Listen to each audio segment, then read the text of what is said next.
with life course, age stratification, feminist theories of aging, with some criticism or disengagement, by the way, just side story here. With the criticism that life course theory is not really a theory but just a theoretical framework. It's an open paradigm for multi-level research, which I think makes it attractive, but well. And it has high requirements for data at that time, and that's maybe also an advantage if you're in Sweden, because you have quite good data for this. And you have the feminist theories of aging, which is criticized to be, well, quite tricky. I don't know if that is an argument, but it's more a paradigm than a specific theory in the sense. From if you look at it from an aging perspective, the text in between is the positive sides, and I just skip this, so we can go into this in detail if you want to. And then we have the political economy of aging, the critical gerontology, where they argue there's a tendency in political economy of aging towards economic determinism and overstressing the role of structure, and critical gerontology that seems to be overcomplex and has a tendency to be misused by vulgarization and magnification. Anything that can be discussed here, of course, but at least it shows that it's not so simple just to focus on one level and just so we have what we need, but we have to carefully discuss what is adequate, what is useful for what we're doing here. And of course, the problem is that the third generation, where does it lead? Is that a theoretical framework we are devoted to? Is that really what we have? And did aging research already has a fourth level? Did we develop substantially beyond this, or do we have something that we can use? Maybe that idea of conceptual models that is characterized by further differentiation and segregation, or does what we find here just mirror developments in aging research and the social processing of aging? And the next question that can be posed is if the issue of aging in later life majors to something that goes beyond gerontology and geriatrics, and is more or less an interdisciplinary or multidisciplinary field that doesn't need a joint theory. Could be. At least sometimes I have the feeling that it's already exploding, that we have so much fragmentation that call for joint aging theory is a little bit anachronistic, so that we need a more substantial whatever economic theory of aging or sociological theory of aging or whatever that is not necessarily connected, at least not on the direct research level, maybe on a meta level. I don't know. Maybe we bring this together at a later stage. Also something we could discuss in the workshop. Maybe that also helps to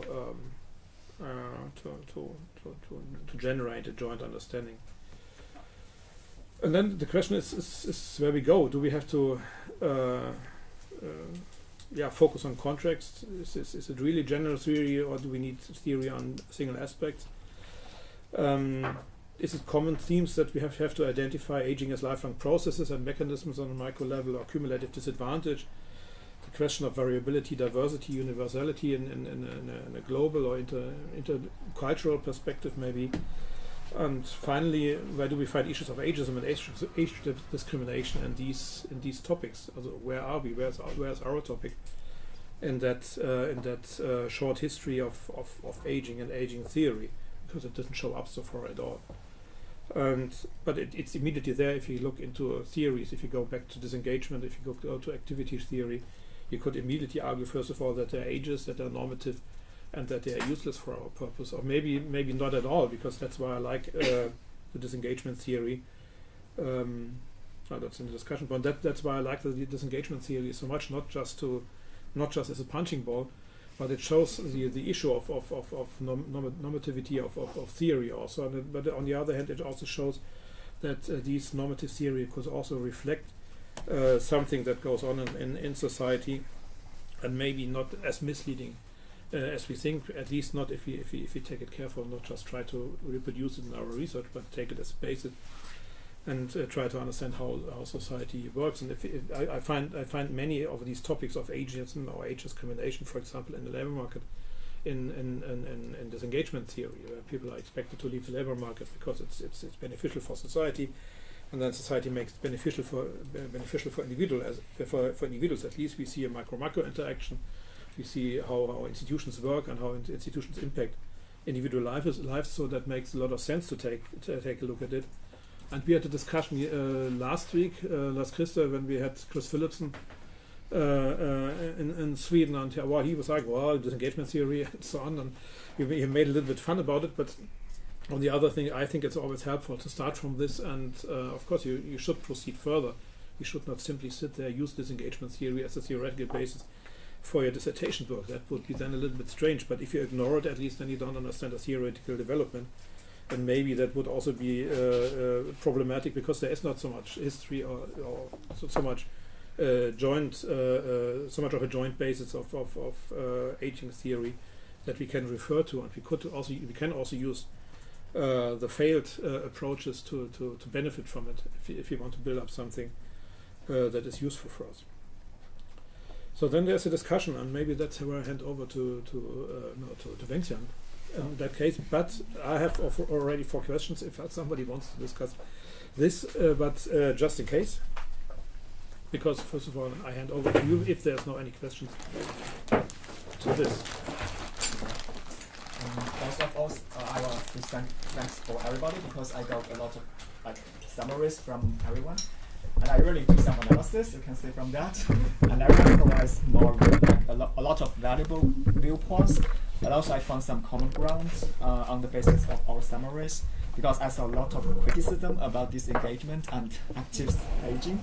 And actually, I didn't find any emotional criticism, but a lot of comments with very strong arguments. And also, I have found a lot of people has pick up the same argument from the paper. So I think we have a lot of things could be discussed during the discussion part. And also, we wanted to make the whole discussion more structured, because we have everybody work on the ageism. So we wanted to regard or consider ageism as a common basis, so we can develop from this kind of area. And from my perception, the discussion part could be we can raise some questions, and also we can have some reflections during our research, and also some reflections from your home disciplines, because as we read the papers, the aging field is quite interdisciplinary, and we also from different backgrounds. We also have different experiences, so we can have more input from different world or landscapes. So the first of all, I think we could start from the papers that we already read before. And what do you see from your view about disengagement theory or successful aging or active aging theory? And then the second part, we could more discuss about the interdisciplinary issues. How would we handle ageism research from your disciplinary and also from aging research? And I think we already have some discussion in Sweden before, and how do we handle our own home disciplines and our ageism research. So maybe we can start from the discussion about the papers, about this engagement theory.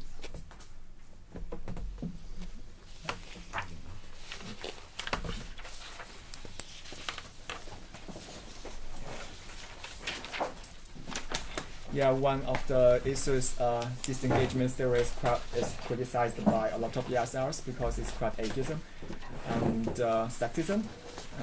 So maybe we can think about from that perspective, and how it relates to your own research as well.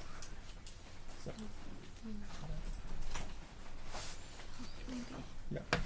It was actually, for me, it's interesting to read disengagement and activation theories at the same time, from the ageism perspective, because I think both of them are, at the first place, very, if you look at them primitively, maybe it could be kind of logical, because disengagement theory says that people, when they age, they are disengaged from the society, from the economy, labor market, and then it's kind of, from very kind of less sophisticated view, it can be seen as acceptable, but from activation theory, it says that we need to make older people more active, it's also really intuitive when we look at all the policies, especially most populist labor market policies. It says try to extend the working life. So, but then since we have this ageism perspective, and it's really interesting to look at both of them, because both of them looks at, as Andreas said, from very normative perspectives. One says that we need to activate people, and the other says that people are getting out of. So it's really, for me, it's really nice to questioning these, because before, I think last year with all the labor market perspective, I couldn't do that, and it was, maybe we can also comment on these from our disciplines and our areas. Does anybody from Working Package 1 have the same reflections? Yeah. Yeah. I would say that I was a little bit impressed how ageist both theories are. Yeah. They're, from my perspective, very labeling, so they are setting a norm of how a successful aging should be, and this successful aging umbrella was really quite interesting to evaluate, mainly because they are very normative, they are very homogeneous in their view, and somehow they are combined in the modern document. So we're thinking about the third age, which is a part of the activity theory, and we're thinking about the maximum engagement, the realization of the potential, and then we somehow start speaking about the fourth age, which from my perspective goes very well with the disengagement theory. So instead of diversifying the life courses, we just start labeling them one by one, which could be a major problem in the research. But yeah, the my critics in the labor market was that we're trying to somehow focus on the middle age and to compare the older age in whatever perspective with the middle one, just evaluating how middle-aged our older population is, and then setting the stages accordingly. And I think that this perspective can cause a lot of ageism to happen between the third generation, third agers and fourth agers, because they really want to distance themselves from this loss of functioning that characterizes the fourth age, which is kind of goes along with the disengagement theory. Yeah, but the third age is not the same as the middle age. It's Right. one stage that is not less valuable. And we are somehow shifting the emphasis on the middle age, making it in the center.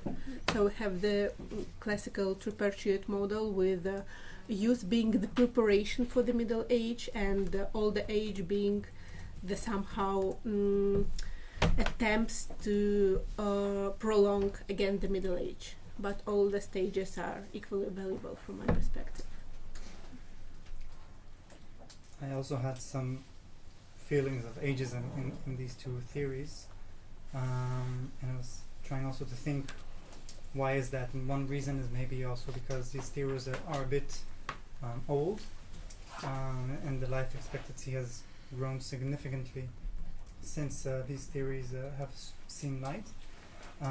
But one of my biggest problems with the theories is that they put a lot of responsibility on the person.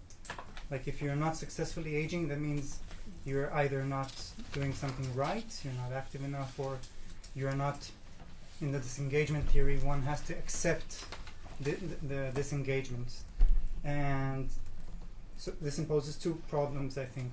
One is the responsibility of society, and if my project is in the context of technology, so what is the responsibility of people who are designing technology to help or to assist older adults to be active and or to be, I don't like the term disengagement, because I actually think the term needs to be engagement, because you might be disengaging from certain activities, but I think older adults have the ability and the need, also the need to engage in certain activities, and if they are social activities and even if they are occupational activities. I think even the word disengagement has a very negative connotation in it.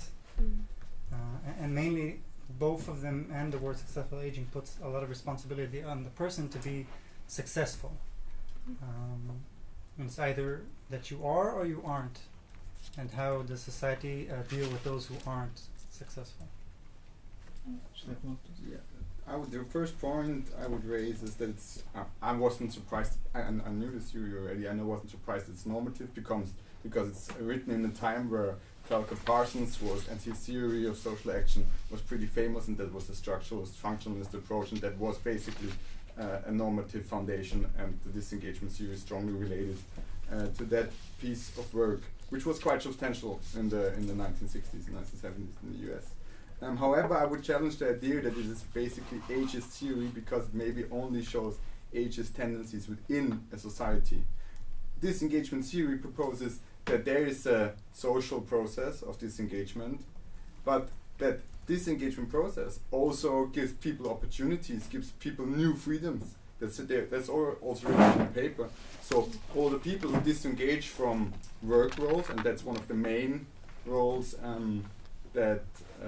one of the main important roles, they have new opportunities, and that's also worked out in the paper quite well. So I would challenge the basic idea that it's an ageist theory per se. And also I would, sorry. Just one comment. I think you talk about engagement in contrast to disengagement, but it can turn ages in the same way if you put activity as the new norm. I think the normativity is the issue in that sense. And of course there is, and that's why the historical context is important. That's I don't want to discuss theory without history. You have to put this into some kind of a culture, and you have to put it into a historical context. And then in that sense, or in that context, it makes a lot of sense to formulate that theory in that way. It's maybe totally inadequate nowadays, and I fully agree that it has some problematic component. But the problematic component as such is the normativity in it, and it can be, you can have normativity along the line of age. You can expect people to do, or you to get rid of something also. But in a way, my question was always in the beginning when I read it for the first time: is that the theory at all? Does it, as you said, not just reflect something that happens in society, and then it's systematized in Bengtsson's sense, and then labeled as a theory? Maybe it's not really a grand theory in that sense that you have a theoretical approach behind it. But it's the interesting part, by the way, in the genesis of the whole thing is it's supported by the same data set like the activity theory. And it comes from a working group that split up into two groups in the interpretation of research results at that time. And the question is really then what is theory? Is it just a reflection of the society of that time? And we have to be a little bit careful with that. In a way, it turns out to be ageist as a consequence. But maybe we should a little bit more careful with Cumming and Henry, for example, and blaming them for what they did. But they did what we do here, what you did with the engagement. And people should do this in a maybe not so helpful way, but they also try to systematize what they found. In that sense, in what Bengtsson writes here, it's a way to systematize common knowledge of what happens in society. And then the normative point is to say, yeah, that's how it should be. But that's just a comment from the side here. Yes, thanks. And also I was thinking of just some reflections from the increase of freedom, because I think the author mentioned the disengaged events I think it's very important, because it could happen every day to everyone. But what I'm thinking is the adaptive or accommodate to the change or to the disengaged events, because not everybody, it could be not be differentiated between generations or between different people, but how do they react from the disengaged event